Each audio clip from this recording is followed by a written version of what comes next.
Bien le bonjour, c'est Elliot et dans cette vidéo, je vais t'expliquer comment réussir ta pré-production. C'est la première étape de la production à proprement dite.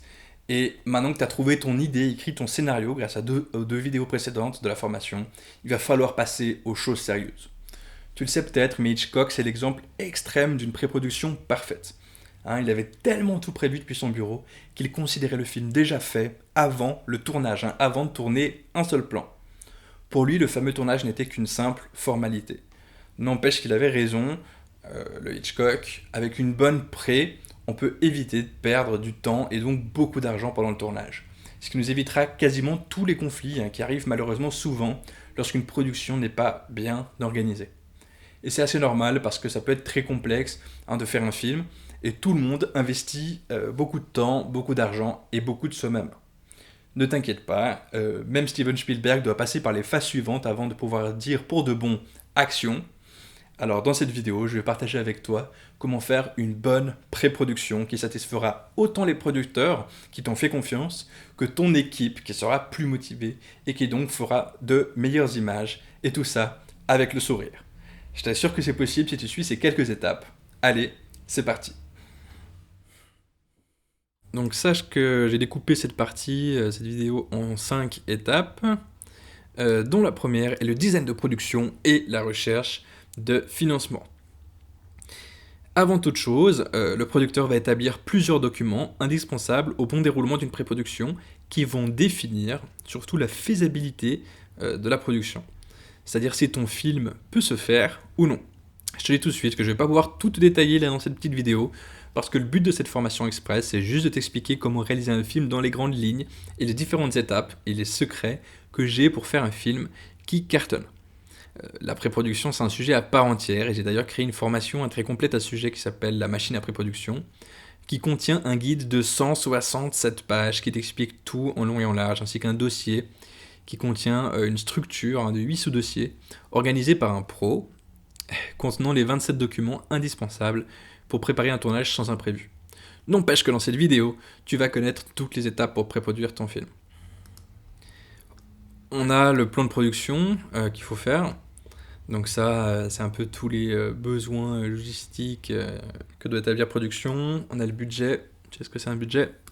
On a la liste du personnel de production, les conventions des techniciens, les ententes avec les acteurs figurants mineurs, très important, les engagements de confidentialité, qu'on utilise beaucoup quand on bosse avec Netflix par exemple, où on peut rien dire, ni faire de photos, ni rien. Ensuite, on a les autorisations de reproduction et les cessions des droits musicaux. Okay. Ça peut paraître un peu chiant dit comme ça, mais c'est très important. Tu connais ce genre de choses. Une fois que le design de production et que les financements sont levés, l'équipe de production, accompagnée par des avocats spécialisés dans les droits audiovisuels, vont devoir gérer toute la question légale du film. Je ne vais pas te faire un cours de droit audiovisuel, mais en gros, il faut gérer les droits de propriété intellectuelle, donc en fait ce sont les droits d'auteur et les copyrights, et tout ce qui est droit connexe. Ensuite, il va falloir gérer la propriété industrielle, respecter les droits moraux et patrimoniaux des auteurs, donc il y en a 7 des droits moraux et 5 des droits patrimoniaux exclusifs de l'auteur. Ça peut paraître un peu du chinois, mais au moins tu sais qu'il faut le faire. Après, je te laisse fouiller ou prendre une de mes formations si tu veux en savoir plus. Ensuite, il faut respecter les droits moraux et patrimoniaux des artistes, donc ils sont différents que ceux des auteurs, parce qu'il y en a 3 droits moraux, 4 droits patrimoniaux exclusifs, et il faut en plus respecter les droits patrimoniaux de rémunération d'artistes. Ensuite, il faut respecter les droits patrimoniaux exclusifs du producteur, inscrire son œuvre au registre de la propriété intellectuelle et à l'entité de la gestion que je t'ai mis dans la vidéo précédente, selon si tu vis en Belgique, en France, en Suisse ou au Canada. Et ensuite, il faut faire tous les contrats en respectant les limites de la transmission entre les êtres. Voilà. Ce qu'il faut faire au niveau de l'aspect légal. Donc voilà, une fois que tout l'aspect légal est traité, l'équipe de production va commencer à engager l'équipe technique. Tu le sais sûrement, mais l'équipe technique se compose de 5 départements. Le département de production, le département de direction, le département de photographie, le département du son et le département artistique. Bien sûr, il existe d'autres sous-départements, mais là, je t'ai détaillé les différents membres des différentes équipes. On a le producteur exécutif, le producteur associé, ne pas confondre, le directeur de production, le chef de production, les assistants de production, les runners, c'est ceux qui conduisent les véhicules durant le tournage. Je ne vais pas encore tout expliquer, mais en gros, tu vois un petit peu l'ampleur d'un projet. Après toi, il suffit de t'entourer des principaux, tu n'as pas besoin d'avoir tout le monde. Donc on a le département de direction, on a le réalisateur, l'assistant réalisateur, qui n'est pas un assistant de personne, qui porte très mal son nom, qui est en fait le chef du tournage et de la pré-production. On a les deuxièmes assistants réalisateurs, qui eux, oui, assistent l'assistant, et les troisièmes assistants, pareil, ils n'assistent pas vraiment, c'est eux qui s'occupent du département de maquillage, etc. Et c'est ceux qui amènent les acteurs dans le set, entre autres. Ensuite, on a les auxiliaires de direction, on a le ou la script, le ou les départements... non, là, pour le coup, c'est le département du casting. Puis là, on aurait du coup la chef de casting, voilà, là, on aurait plein d'autres, etc. Ensuite, on a le département... On va laisser ça ouvert. On a le département de photographie, où il y a encore plein de gens, très important. On a le chef opérateur, qu'on appelle aussi directeur de la photographie, ou DOP, Director of Photography. Le gaffeur, donc qui est le chef de la lumière, des électros. Le best boy, la best girl, qui est un peu la chef des électros. L'opérateur caméra, l'assistant caméra, donc c'est celui qui fait la netteté, etc. Les électros, les grips, le deuxième assistant caméra qui va nous faire le clap, etc. Le photographe de plateau, c'est celui qui fait les photos durant le tournage, et le DIT, c'est celui qui s'occupe de mettre tous les rushs que tu as filmés, dont on parlera dans la vidéo. Mais en gros, c'est celui qui fait tous les backups de tout ce que tu as tourné durant le tournage. Et il y en aura d'autres. Ensuite, on a le département du son, donc on a l'ingénieur son, donc c'est le chef, le perchiste et les assistants son, etc. Ça dépend de la production. Ah non, je voulais tout laisser ouvert. Ensuite, on a le département artistique, avec le directeur ou la directrice artistique, la caractérisation, donc dans la caractérisation, on a le département des costumes, du maquillage, de la coiffure, on a à chaque fois un chef et des assistants, le chef décorateur, le décorateur, l'assistant décorateur, l'ensemblier, le régisseur d'extérieur, etc., etc. Donc, je t'ai tout laissé ouvert parce que je trouvais assez cocasse de te montrer un peu toute l'équipe qu'il peut y avoir. Tu as déjà vu des génériques, tu sais qu'il y a du monde, mais maintenant, tu comprends mieux comment ils sont un petit peu organisés. Ensuite, une fois que l'équipe technique est incorporée petit à petit, il va falloir engager l'équipe artistique. Donc la différence avec l'équipe technique et l'équipe artistique, c'est que là, c'est les 5 départements, l'équipe technique. Et l'équipe artistique, ce sont les acteurs, les actrices, les doubles, les spécialistes et les figurants.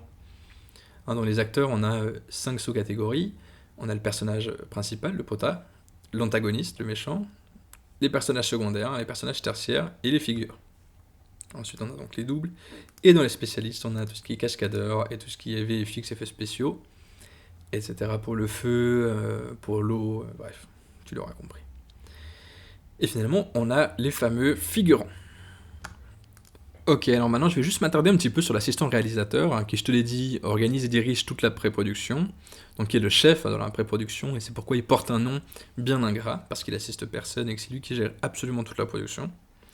Et du coup, j'avais envie de t'expliquer les différentes actions qu'il met en place pour qu'un tournage, ou il ou elle, bien sûr, met en place un tournage pour qu'il se déroule le mieux possible. Alors tout d'abord, il va dépouiller le scénario, c'est-à-dire qu'il va prendre le scénario, il va prendre une feuille de dépouillement, où il y a plein de catégories, et en gros, il va mettre, par exemple, si la scène 1, je sais pas, moi, c'est un homme lance une hache dans une forêt, et dans la catégorie personnage, il va mettre un homme, dans la catégorie décor, il va mettre une forêt, et dans la catégorie accessoire, il va mettre une hache. Ok, donc il y a plein de catégories, et en gros, pour chaque scène, chaque séquence, il faut faire une page de dépouillement. Ensuite, il va élaborer un calendrier de pré-production. Donc je te conseille de le faire avec Google Calendar, c'est assez cool parce que tu peux le partager avec toute ton équipe qui recevront des notifications sur leurs différents appareils pour leur rappeler les deadlines, etc. Donc là encore, il y a toute une méthodologie, mais cette vidéo est déjà assez longue. Ensuite, il va falloir faire le plan de travail, qui est aussi appelé le plan de tournage, et tous les autres documents, dont les listes principales, genre les listes de figurants, les listes d'accessoires, les listes de costumes, les listes de vêtements, costumes j'ai déjà dit, enfin bref, il y a plein de listes. Le premier assistant, l'assistant réalisateur, adore faire des listes. Ensuite, il faut mettre en marche les différents chefs de département, il faut vraiment le faire dans cet ordre-là. Ensuite, il faut faire des réunions d'équipe hebdomadaires, enfin il faut, moi je te conseille, après tu fais ce que tu veux. Ensuite, il faut faire le casting, faire tous les essais de maquillage, coiffure, costume. Alors, c'est important de tout tester. Ensuite, on va organiser les répétitions avec les acteurs et le réalisateur. Bien sûr, il peut aussi y avoir le ou la script qui chronomètre les scènes pour se préparer, pour préparer son chrono, etc.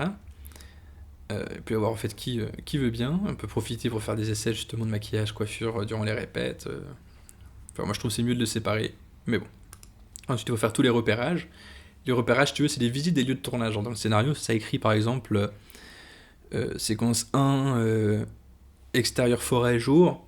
Et ben voilà, l'équipe de production a des repéreurs et les repéreurs doivent trouver la forêt adaptée, des proposés, et ensuite ils doivent, toute l'équipe, en tout cas tous les chefs dans un premier temps, doivent visiter les lieux de tournage et les valider. C'est ça les repérages. Ensuite on peut faire le storyboard et le photo story. Storyboard, hein, c'est une sorte de BD des plans, tu connais je pense. Et le photo story, c'est aussi une BD des plans mais en photo qu'on fait directement sur les lieux de tournage avec les acteurs ou avec des modèles. Moi j'adore. Ensuite on fait le découpage technique. Le découpage technique en gros c'est la liste de tous les plans et les caractéristiques de comment tu veux les filmer. Les caractéristiques techniques, genre l'échelle de plan, l'angle, les mouvements de caméra, etc. Et ensuite, donc ça c'est vraiment le découpage technique, je dis que c'est le premier assistant, mais c'est pas du tout le premier assistant, tu l'auras compris, ça c'est le réalisateur qui le fait. Et finalement le premier assistant, l'assistant réalisateur, il va envoyer la première feuille de service le jour -1. C'est-à-dire la veille du tournage. La feuille de service, c'est une feuille avec toutes les informations pratiques et logistiques, où il y a entre autres toutes les citations des acteurs, non pas des acteurs, de l'équipe, avec l'heure et le lieu de rendez-vous de chacun, qui va varier parce qu'on va incorporer l'équipe du tournage petit à petit. Alors pour résumer, l'équipe de production va d'abord faire tout ce qui est recherche de financement grâce à un design de production. Il va établir une liste de documents importants, puis il va gérer avec des avocats tous les droits. Donc ça, c'est un peu chiant, mais c'est important. C'est aussi chiant qu'important, on pourrait dire. Ensuite, il faut engager l'équipe technique, donc tous les départements, engager l'équipe artistique, donc au moment du casting, hein, donc les acteurs, les doubles, les machins. Puis là, je t'ai même listé tout ce qu'il faut faire pour préparer un tournage, c'est-à-dire dépouiller le scénario, élaborer un calendrier, faire un plan de travail, faire des listes, faire tous les documents, mettre en marche les chefs de département, faire des réunions toutes les semaines, faire le casting, faire tout tester. Donc là, j'ai mis juste les maquillages, coiffure, costume, mais il faudra aussi tester les mouvements de caméra, etc. S'il y en a des compliqués avec une grue ou bien. Ensuite, il faut organiser des répétitions, faire tous les repérages, faire le storyboard et le photo story. Moi, je te conseille de faire le storyboard pour réfléchir sur les compositions et le photo story pour savoir exactement comment tu vas faire les choses pendant le tournage. Ensuite, le réalisateur va faire le découpage technique. Enfin, quand je dis ensuite, en fait, lui ou elle, le ou la réalisatrice ou la réalisateur va faire le découpage technique durant tout le long et finalement ils vont envoyer, l'assistant réalisateur va envoyer la première feuille de service le jour -1. Donc voilà, tu connais maintenant toutes les étapes dans les grandes lignes pour réussir la pré-production de ton film.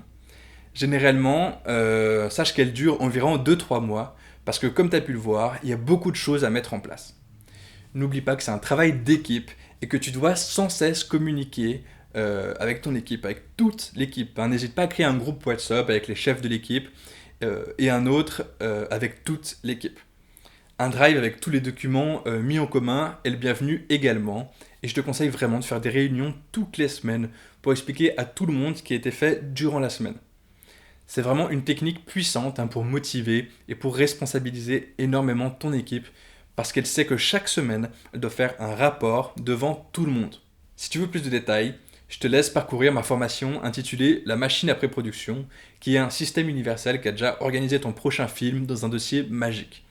L'idée, c'est que tu puisses démarrer la réalisation de ton prochain film et que tout soit déjà parfaitement organisé par un pro dans un dossier prêt à être partagé à ton équipe qui n'aura qu'à compléter les documents à trous. Et ça, tu peux le faire autant de fois que tu le souhaites pour n'importe quel film et pour l'éternité.